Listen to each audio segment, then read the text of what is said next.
One would have to say that Meghan Markle, the former cable TV actress, is truly not very bright. And I mean that, with a bit of clarity, dare I say. Because when you think about it, there she was, she had the world quite literally at her feet. And as I've said to you before, she's kind of reversed herself back into, well, now trying to become a budding actress again. Failed, of course, as a producer for Netflix, sort of failed really as a podcaster, whichever way you look at it. If the public liked what you were putting out, they would have listened in droves. And fake awards do not mean that people will tune into you.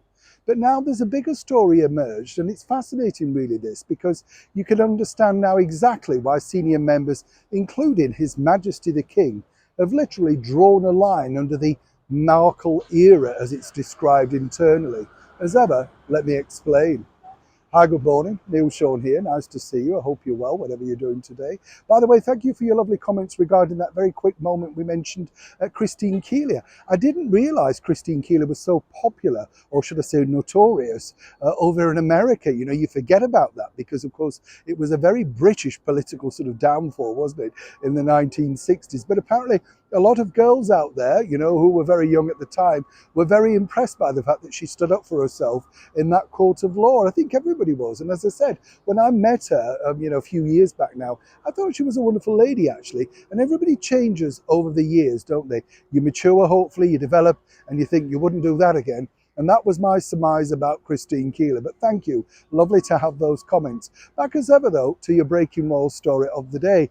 This, is very interesting, in fact, because as we saw with the then Prince Charles, he literally went out of his way to be an incredibly kind person, not just to Meghan Markle, alongside, of course, our late and wonderful monarch, Her Majesty the Queen, but, of course, her mother, too. Could anybody have been warmer, kinder and more, shall we say, forgiving, if you like, to let this person into a royal fold that had always been seen as being a little cold to the outsiders? But now, according to that very well-placed source, it's simply this.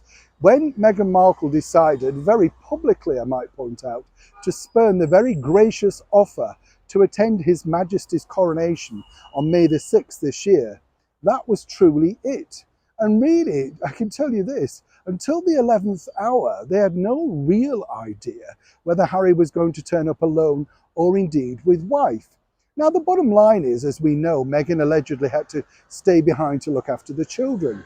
But as one source pointed out to me, if there was anybody that was willing to make any effort to make this thing better and make a bit of rapprochement, it was His Majesty the King on the most important day of his life, his coronation. He really would have liked every single member, obviously his youngest son, in attendance, which he was. But by Harry turning up alone, he naturally garnered a lot of negative PR. Now, according to that source, Meghan feels that she'll still be remembered in history as the American who turned down the opportunity to go to the coronation. Other people just think, on hindsight, she was stupid and, in fact, lacking in any family unity. And what's really come home to roost is that it's exactly what senior members now feel about Meghan Markle. They gave her every opportunity to make sure that she was welcomed into the family, even after she'd done all of those terribly negative things, not just to Charles, of course, Camilla, and more importantly, our late monarch, but literally everybody. And that was the thanks they got. And I've been told from a very good source that simply King Charles has drawn a line, wiped it off, doesn't want to discuss it in any shape or form. What a mess Meghan has brought to the British monarchy. Let me know, as ever, what you think in the comments below. Neil Sean in the very heart of London.